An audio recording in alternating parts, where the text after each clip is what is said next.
The dollar collapse will be the single largest event in human history. This will be the first event that will touch every single living person in the world. All human activity is controlled by money. Our wealth, our work, our food, our government, even our relationships are affected by money. No money in human history has had as much reach in both breadth and depth as the dollar. It is the de facto world currency. All other currency collapses will pale in comparison to this big one. All other currency crises have been regional, and there have always been other currencies for people to grasp onto. This collapse will be global, and it will bring down not only the dollar, but all other fiat currencies, as they are fundamentally no different. The collapse of currencies will lead to the collapse of all paper assets. The repercussions to this will have incredible results worldwide. The dollar is the world's reserve currency. It supports the global economy in setting foreign trade, most importantly, the petrodollar trade. This fuels our corporate vampires that acquires and harvests the wealth of the world. The corporate powers suppress real assets like natural resources and labor to provide themselves massive profits. The fascist statists, collectivist model provides the money into the economy to fund an ever-increasing federal government. That government then grows larger and larger, enriching its minions with jobs to control their fellow citizens. Finally, to come full circle, the government then controls other nations through the military-industrial complex. This cycle will be cut when the mathematically and inevitable collapse of the dollar occurs. In order for our debt-based money to function, we must increase the debt every year in excess of the debt and interest accrued the year before, or we will enter a deflationary death spiral. When debt is created, money is created. When the debt is paid off, money is destroyed. There is never enough to pay off the debt because there would be not $1 in existence.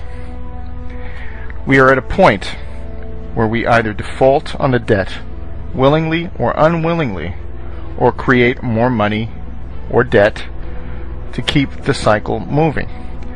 The problem is, if you understand anything about compounding interest, we are reaching the hockey stick moment, where the more debt that is incurred, the less effective it is, and this leads us to hyperinflation.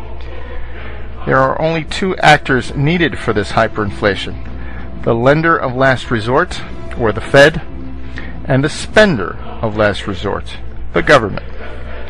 These two can and will blow up the system. I believe they will wait until the next crises and the whiff of deflationary depression before they fire up the printing presses. That crisis is coming very soon, at the end of the summer or fall.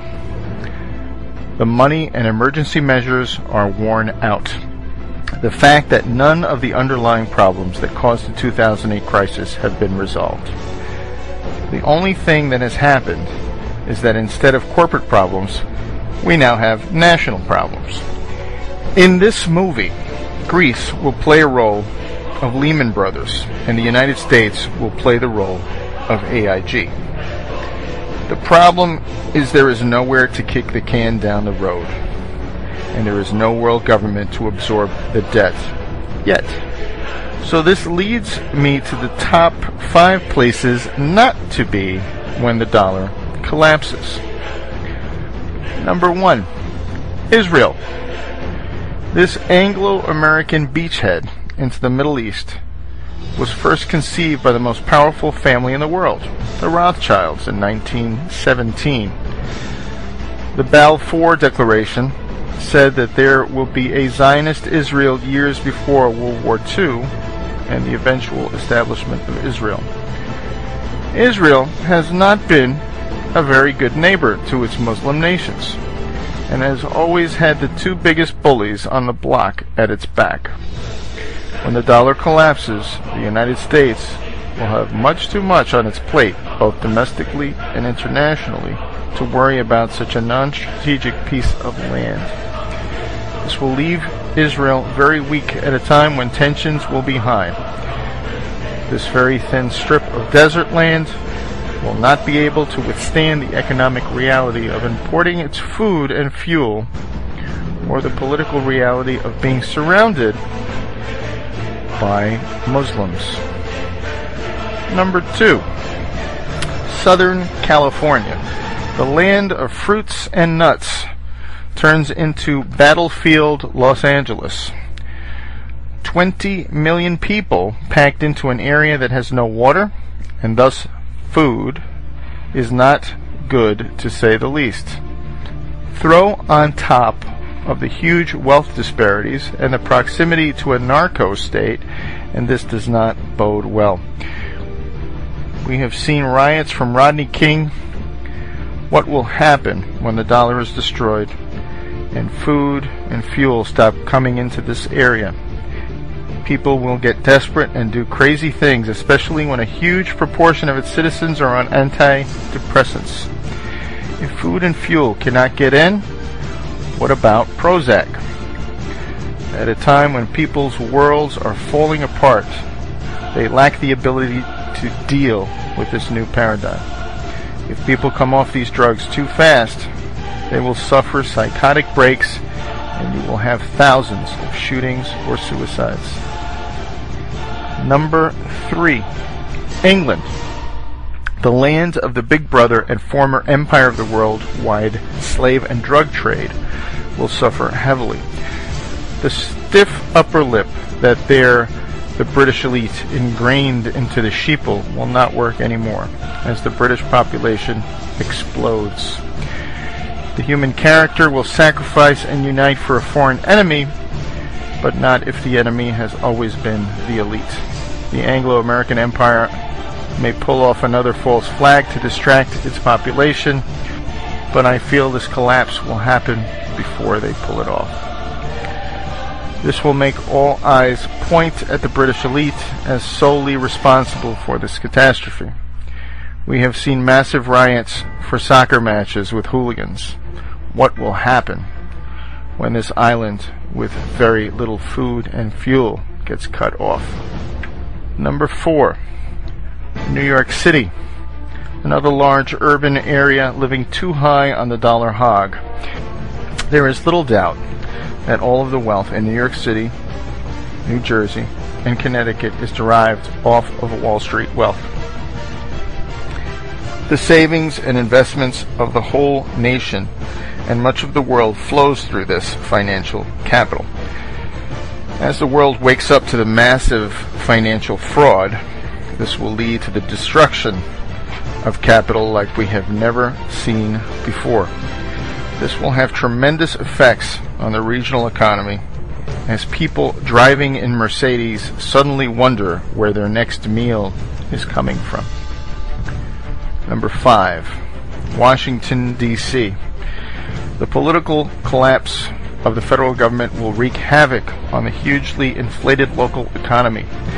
As more and more states find it necessary to assert their natural control, the federal government will suddenly lose power and importance as the whole world suffers from a global Hurricane Katrina. The money that they create and spend will become worthless, and the government minions' pensions will evaporate. Millions that once relied on the ability to force others to send their money to them will learn that the real power has always been at the most local level. Massive decentralization will be the answer to globalization gone mad. Local families and communities will forego spending money and power out of their community as they will care about their next meal and keeping warm. As Ayn Rand once said, you can ignore reality, but you cannot ignore the consequences of ignoring reality. To sum up, those areas that have lived highest on the hog in the dollar paradigm will most likely be the worst places to live when the dollar collapses. Many of you will see this video with passing interest, but rest assured, this dollar collapse is coming. It is a mathematical inevitability. We will not be as fortunate to muddle through this collapse like we did in 2008, when it was a corporate problem. This time around, it is a national and global problem. The global Ponzi scheme has run out of gas. As the demographics decline, as cheap, abundant oil declines, as hegemonic power declines, this comes at a time when we reach the exponential or collapse phase of our money. The irresistible force paradox says, what happens when an unstoppable force meets an immovable object? We are about to find out when infinite money hits a very finite world.